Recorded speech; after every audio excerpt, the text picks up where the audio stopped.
ډاکټر صاحب وخت بیا هغه ماښام دی. خوشحاله یم چې دغه ماښام باګرامې ماښام دی. خوشحاله یم چې دغه ماښام کې د لربر پښتنو مشرانو او ملګرو سره ناست یم. خدای دې وکړي چې چای د ګوړې په کوربتوب دغه ماښامونه دوامدار وي. لیکوالان به راځي، هنرمندان به راځي. د دیو دپاره دلته کتابونه شته، د دیو دپاره دلته د ناستو ځایونه شته. چای د ګوړې د هغې منتظمین نوید یوسفزی، عارف او میجور صاحب به د دیو هرکلي کوي.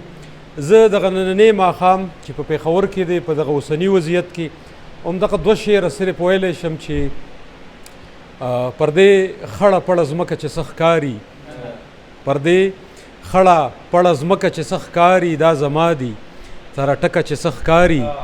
او انسانانو دا د جنگ لپاره نه دي، انسانانو دا په ځمکه چې څه ښکاري. انسانانو دا د جنگ لپاره نه دي، انسانانو دا په ځمکه چې څه ښکاري. نیازک ستانه مننه کوم چې ته دا هغه ملکڼ نه راغلی او دغه بنډار برخه جوړه شوې. زه به ستانه پوښتنه وکړم او ستانه به هم ساورم. مننه.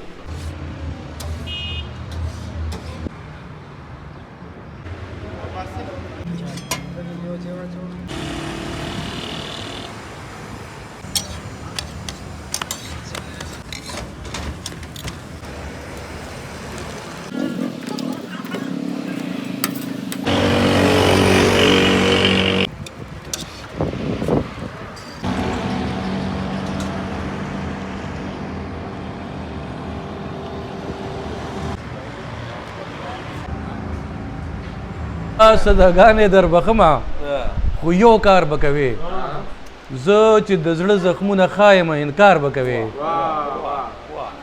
او شاړه ده سم د ماښامي نه پکې غله راوځي، وخت مختصر دی لاره لویه ده تلوار به کوې.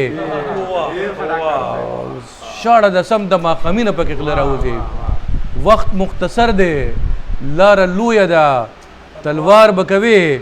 در سره ځمه ستا د سترګو نه مخ نه اړوم، ښه راته پته ده چې لاره کې ګزار به کوې. در سره ځمه ستا د سترګو نه مخ نه اړوم، ښه راته پته ده چې لاره کې ګزار به کوې. او بلا ګلونه پکې سر اخري چې سر پورته کې، بلها ګلونه پکې سر اخري چې سر پورته کې. زړه منی نه خو غندنه د بهار به کوې.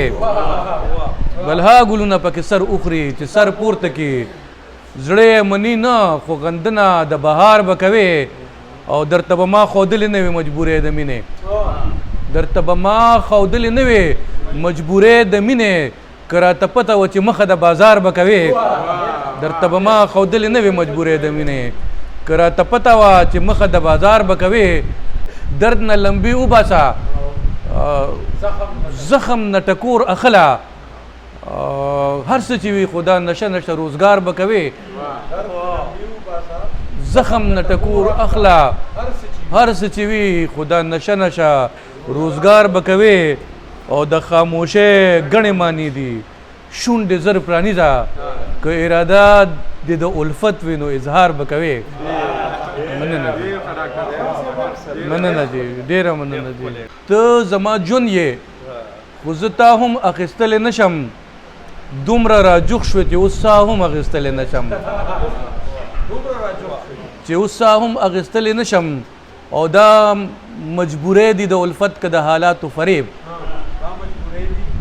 دا بېوسۍ دي د الفت که د حالاتو فریب. تا هم پرېږدم او دنیا هم اخیستلی نشم. څه یې تپوس کوې اشنا چې چا وجلی یمه، څه یې تپوس کوې اشنا چې چا وجلی یمه. تور په خپل سر ستا د خندا هم اخیستلی نشم. او دومره رسوا شوله اظهاره په وطن کې مینه، اوس د جانان نامه په غلا هم اخیستلی نشم. دومره رسوا شوله اظهاره په وطن کې مینه، اوس د جانان نامه په غلا هم اخیستلی نشم.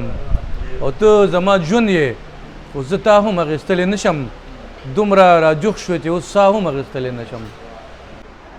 چې د ګوړې ماښام اتل لا جوړ کړی و، اتل د خپل پیر ګڼم، دا زما ملګری هم دی، پیر مې هم دی.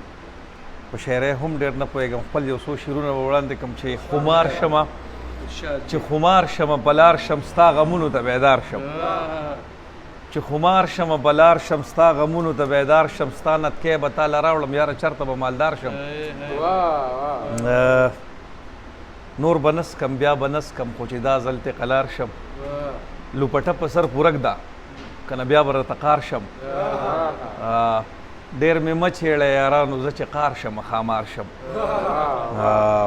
راشه راشه چې آباد یم هسې نه چې چېرته خوار شم مننه کوم د دومره ښکلي محفل ته م رابللې م او ډاکټر صاحب خوشحاله یم چې ستاسو سره کېناستم ډېره مننه مهرباني ډېر مننه ډاکټر صاحب او د نوید یوسفزی صاحب د کور ودان وي او ستاسو د کور ودان وي چې په دغه پېښور کې بیا په دومره ګرمه ګرمۍ کې دغه یاران راټول کړي دغه ملګري راټول کړي او موږ له پکې هم بلنه راکړې نو دا خو ملکنډ دی زویمه که د چترال کې هم زه یم نو زه به ځان دې ماښامي له رارسوم منتظر راغلی دی خواږه خواږه شعرونه یې م ووې خو زه به هم یو څو شعره درته ووایم استاذه چې تا چې له ورایه اشارې شروع کړې تا چې له ورایه اشارې شروع کړې ځکه بې ځایه مې نارې شروع کړې تا چې له ورایه اشارې شروع کړې ځکه بې ځایه مې نارې شروع کړې د ژوند قصه یې راته لنډه ښکاري رقیب د یار کلي کې شپې شروع کړې د ژوند قصه یې راته لنډه ښکاري رقیب د یار کلي کې شپې شروع کړې او په چا چې ښه زما غزل نه لګېد نن راته هغه چا ټپې شروع کړې په چا چې ښه زما غزل نه لګېد نن راته هغه چا ټپې شروع کړې د یو پې مخې خپلېدو لپاره نیازک په سپین سر وظیفې شروع کړې